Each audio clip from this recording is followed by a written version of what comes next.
Des animés, il y en a beaucoup, vraiment beaucoup, et c'est sûr que dès qu'un est bon, il va forcément faire parler de lui. Donc difficile pour moi de trouver au moins un animé qui est déjà bon, mais surtout que vous n'avez sûrement pas vu. Et croyez-moi, c'est hyper chaud parce que parmi vous là, il y a vraiment des chasseurs d'animés, c'est quasi impossible de leur faire découvrir un truc, si ce n'est une nouveauté. Mais voilà, j'ai essayé de trouver au moins 3 animés que quasi personne n'a vu, du moins je vois personne de mon entourage en parler, alors j'espère que ça va vous plaire. Alors salut à tous, c'est Shiro, j'espère que vous allez bien parce qu'aujourd'hui vous allez découvrir 3 animés.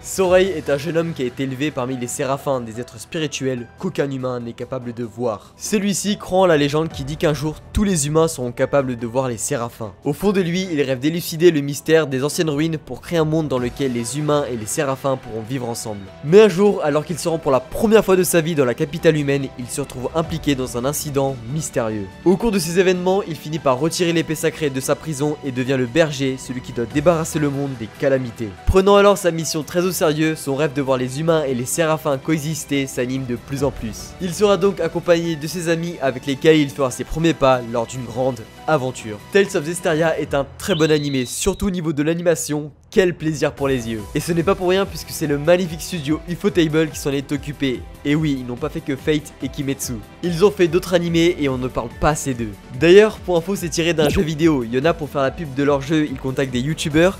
Tandis que d'autres, ils font carrément un animé avec Ufotable, ils n'ont clairement pas le temps. Et au-delà de ça, l'histoire elle est super cool, de toute façon les combats d'épée, tout ça, moi je surkiffe. Mais rien que le fait que c'est fait par Ufotable, il faut direct aller le voir. Il y a pour le moment 26 épisodes découpés en 2 saisons, disponibles sur Netflix et ADN. Le légendaire forgeron Shikizaki a confectionné 1000 katanas durant son existence, mais seulement 12 d'entre eux ont un réel pouvoir. C'est là que nous retrouvons Togame, la stratège de l'actuel shogun. Elle a reçu pour mission de retrouver ces 12 fameux katanas et engagea donc des guerriers ainsi que des ninjas pour l'aider. Mais ces derniers, aveuglés par la puissance des katanas, les ont gardés. C'est alors qu'elle décide de s'allier avec le maître du style de combat sans épée, le Kyoto Ryu nommé Shika, pour les récupérer. Alors, comment vous dire que c'est vraiment un animé très spécial. Déjà, il y a 12 épisodes de 50 minutes chacun, car chaque épisode sera centré sur une épée. Mais en vrai c'est à peu près comme si c'était un animé de 25 épisodes. Graphiquement c'est super beau, il a vraiment un style qui lui est propre. Et vous savez que moi dès que je vois du Japon féodal et que c'est bien géré, je kiffe direct. Ensuite là où l'anime est vraiment fort, c'est la surprise. Au début ça reste assez prévisible, mais au bout de l'épisode 4, pour là, insane les gens, je me suis pris une claque. Je vous jure qu'à partir de là, c'est dinguerie sur dinguerie. Même si le début est plutôt pas mal, là on passe à un tout autre niveau. Les combats sont super stylés, il y a des vraies chorégraphies au niveau des katanas, des combats manu, c'est insane. Tu t'attaches directement au perso, surtout Shishika dans mon cas. Bref, grosse dinguerie, je l'ai vu tout récemment et je ne regrette pas du tout. Alors si ça vous intéresse, il n'est pas dispo sur une plateforme légale, alors je vous recommande le site Otaku.fr.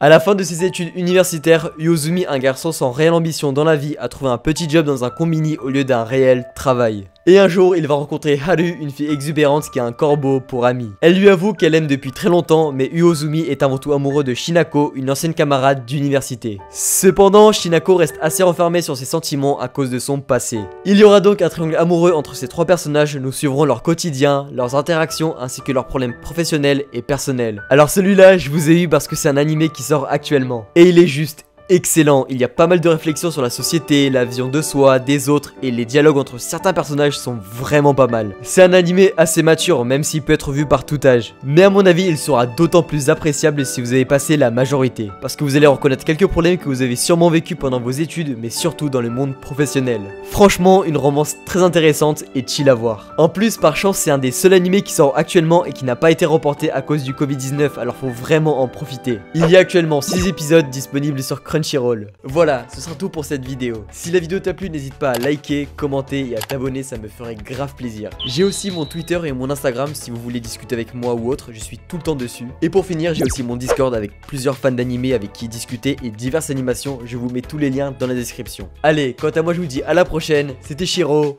ciao.